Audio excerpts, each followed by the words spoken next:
guys, welcome to my channel. இன்னைக்கு நான் வந்து உங்களுக்கு இந்த oil bottle review தான் நான் உங்களுக்கு வந்து கொடுக்க போறேன். நான் வந்து இது ஹோம் சென்டர்ல வாங்குனது. சோ செட் பின்னாடியே மென்ஷன் பண்ணிருக்காங்க 549 rupees. சோ நான் வந்து பர்టిక్యులரா ஏன் ஹோம் சென்டர்ல வாங்குனேனா லைக் நான் வந்து oil bottle நான் நிறைய பாத்துர்க்கேன், பிளாஸ்டிக்ஸ்ல பிளஸ் ஸ்டீல்ல நான் நிறைய பாத்துர்க்கேன். எனக்கு வந்து லைக் அது ரொம்ப கன்வின்சிங்காவும் இல்ல and உங்களுக்கே தெரியும் பிளாஸ்டிக் வந்து கண்டிப்பா நம்மளோட உடம்புக்கு வந்து நல்லது கிடையாது அப்படினு சொல்லிட்டு. பிளஸ் நான் கிளாஸ் பாட்டில்ஸும் நான் பாத்துர்க்கேன், oil pour பண்ற பாட்டில். அதுல வந்து இந்த டாப் வந்து லைக் ஹோம் சென்டரோட பிராண்ட்ல வந்து அழகா லைக் இப்படி ஓபன் பண்ணி க்ளோஸ் பண்ற மாதிரி கொடுத்திருக்காங்க. மீதி நீங்க பாத்தீங்கன்னா லைக் கிளாஸ் oil ஊத்துற பாட்டில்ஸ் வந்து லைக் இப்படி ஸ்ட்ரைட்டா இருக்கும், அதுல வந்து நம்ம ஒரு க்ளோசிங் கேப் மாதிரி கொடுத்திருப்பாங்க. சோ அது வந்து எனக்கு எந்த அளவுக்கு கன்வின்சிங்கா இருக்கும்னு தெரியல. லைக் நம்ம டக்குனு ஓபன் பண்ணிட்டு oil pour பண்ணிட்டு க்ளோஸ் பண்றதுக்கு. சோ நான் ஹோம் சென்டர்ல பாக்கும்போது எனக்கு பார்த்தோனே ரொம்ப பிடிச்சிருச்சு. பட் ஆனா சரி ஃபர்ஸ்ட் பார்த்தோனே வாங்க கூடாது அப்படினு சொல்லிட்டு நான் மத்த கடையிலும் செக் பண்ணேன். பட் ஆனா எனக்கு வந்து ரொம்ப கன்வின்சிங்கா இல்ல. சோ நான் ஃபைனலா திருப்பி பேக் டு ஹோம் சென்டர்லயே நான் வந்து வாங்கிட்டேன். வந்து அன்பேக் பண்ணி இதுல வந்து நான் ஆயில் போர் பண்ண போறேன். சோ ஒன்னு வந்து நல்ல எண்ணெய்க்கும் அண்ட் இன்னொன்று வந்து லைக் கோல்ட் வினர் அந்த மாதிரி இன்னொரு ஆயில் ஊத்துறதுக்கும் நான் வந்து இதை ரெண்டுத்தையும் நான் யூஸ் பண்ண போறேன்.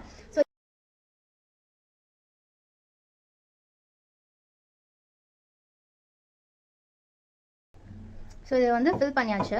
ஸோ அதே மாதிரி நான் கோல்ட் வினரும் இன்னொரு பாட்டிலில் வந்து நான் வந்து ஊற்றி வச்சிருக்கேன்.